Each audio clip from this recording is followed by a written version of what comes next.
Yep, we'll be forging a knife today, but first I have to square away some special material for with to make a special handle. Artists have been fighting for several years to create and own the blackest black. Black 3.0, Musou Black, Vantablack. In fact, in 2019, MIT engineers lined up carbon nanotubules to absorb nearly all visible light. It's very cool. Well, I found a company in Japan who shipped me what is likely the blackest black material on the planet, which I will use to make ultra dark micarta for a knife handle. It's called IR flock sheet and it absorbs 99.5% of both visible light and infrared light. Take a look at this website. You can search YouTube for IR flock sheet and see some excellent videos of the material in use. It's super interesting stuff. Yeah, I'm so geeked up about this project. Let's open it up and take a look what we got. Yeah, I mean, my fingernails are darker. Let's take a closer look.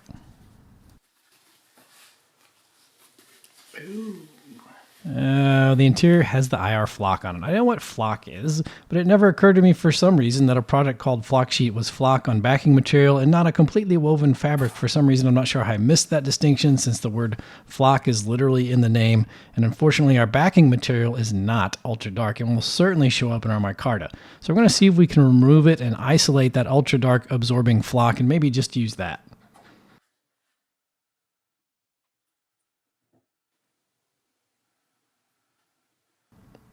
Yeah, the answer is no. It's not going to come off. The stuff is so dark that in the few minutes it's sitting on my table, it accumulates bright white particles from the air that must be constantly dabbed off with tape to keep it pure black. While I ponder what our IR flock micarta is going to look like, I'm going to poke around for other ultra black options, and there's not that many. The same website sells something called Fine Shut, which is nearly as dark, but it only comes with a tape backing. I emailed them about acquiring just the IR flock itself, the piling, without any backing. They said they can't sell that. I did find Black 3.0 acrylic paint sold to the public online. I'm going to order some as a backup plan. Today I'm going to take a big 1-inch diameter piece of 5200 like this. I'm going to cut it in half with some fancy editing. Like that. And believe it or not, this is going to make a chef knife. I can totally do this. I'm pretty sure I've done it before. That's the plan, a Sabatier style chef knife, but I'm going to put a little doo-wop in it.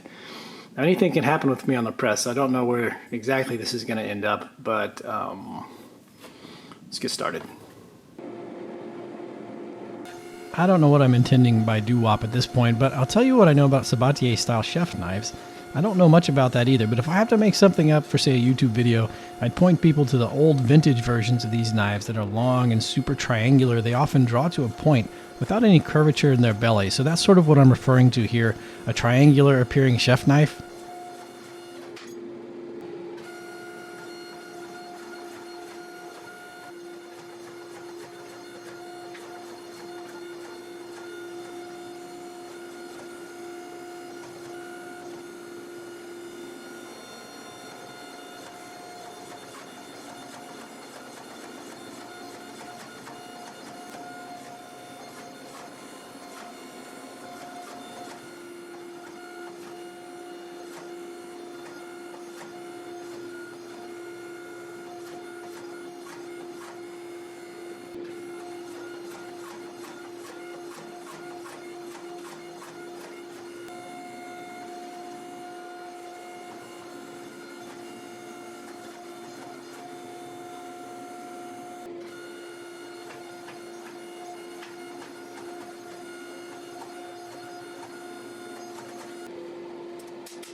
Alright, so the doo-wop is a harpoon point, and I'm going to forge it out. But as far as drawing this to a straight triangular shape, mine is going to end up with a little more belly in it than I was aiming for. I've never done a harpoon point before, and raising the back edge and straightening the belly, they didn't really get along. So, not quite as triangular as I wanted to, but it's still going to look pretty cool.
It's been tempered at 375 degrees twice.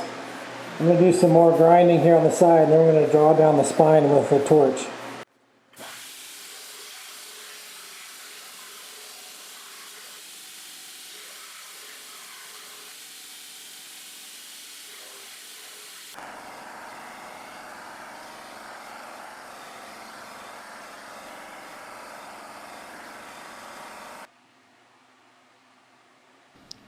Looks good. We're getting on to the point where we have to think about our micarta. So I expertly fabricated this micarta mold press thing together.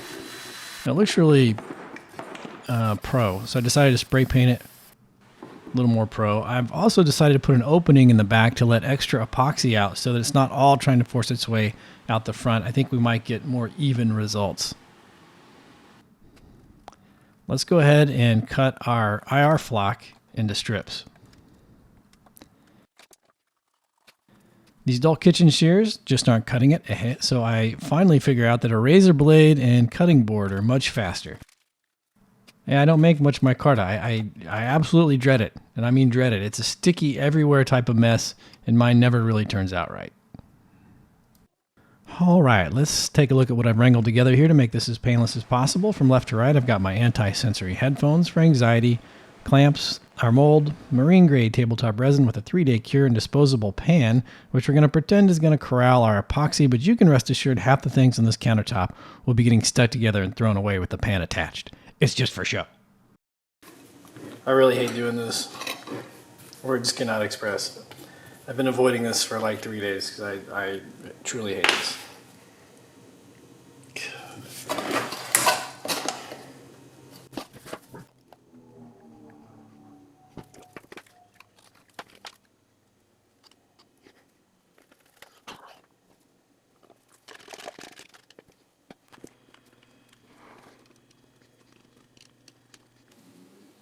Starting to heat up, which means it's starting to set.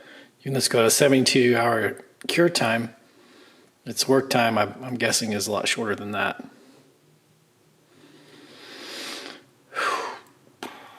Man, I hate this.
Well, after a trip to the bandsaw, this is what we have left. So far, I have to say it actually worked. But it's not perfectly flat, so I've had to shim it into the drill vise to get it straight up and down. I'm going to use some feeler gauges for that.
The resin in micarta is pretty tough stuff, but it really gums up my belts.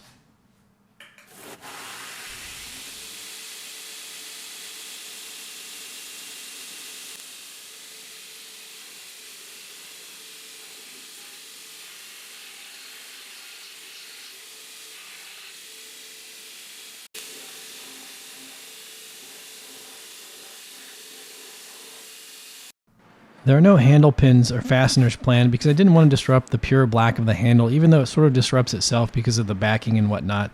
But the plan is to scratch out a notch in the base of the tang hole in the handle, and then put notches in the knife tang itself. And when all of these spaces are filled with a single piece of dried epoxy, it should really be impossible to pull the tang out of the handle.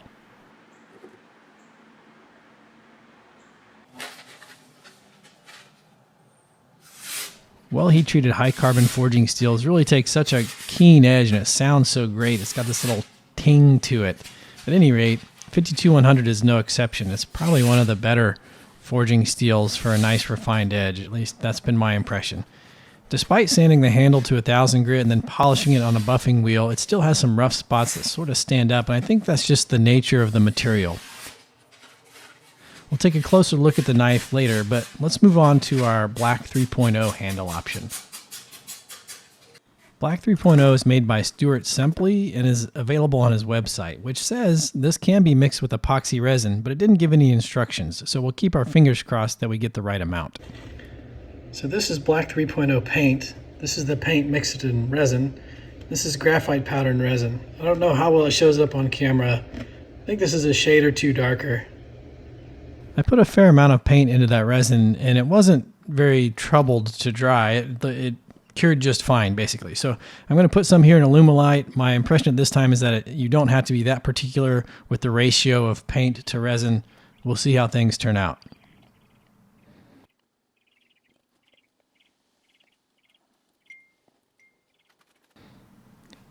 Goes in a pressure pot to get all the bubbles out, and I put some wood along the side of the cup to make the handle taller or long enough that I can work with.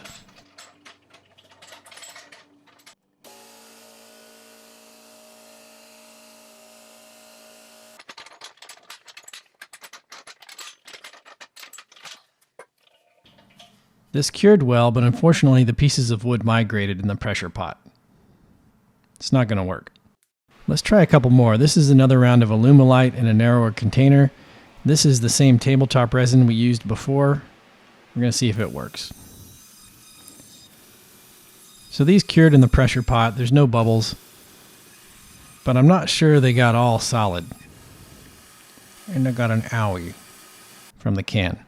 So which wore it best, the Alumilite or the tabletop resin? Well, the tabletop resin isn't fully cured.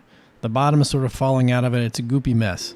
The Alumilite also has some problems. Even though the outside of it is hard, the center still feels rubbery. It didn't really cure all the way in the center.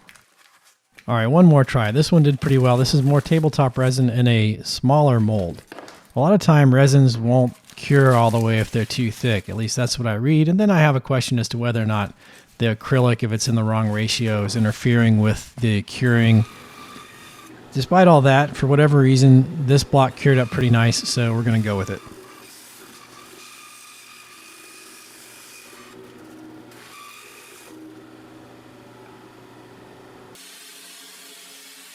It's going to get shaped up, drilled, put on a second knife, which I forged out already. We'll contour the handles after that, sand it, buff it, and then we'll compare our two knives.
This is also 52-100 steel, and it cuts paper really well. I like it. The shape of our IR flock handle and knife look pretty cool. I'm much more impressed with that. Unfortunately, the Black 3.0 is much darker.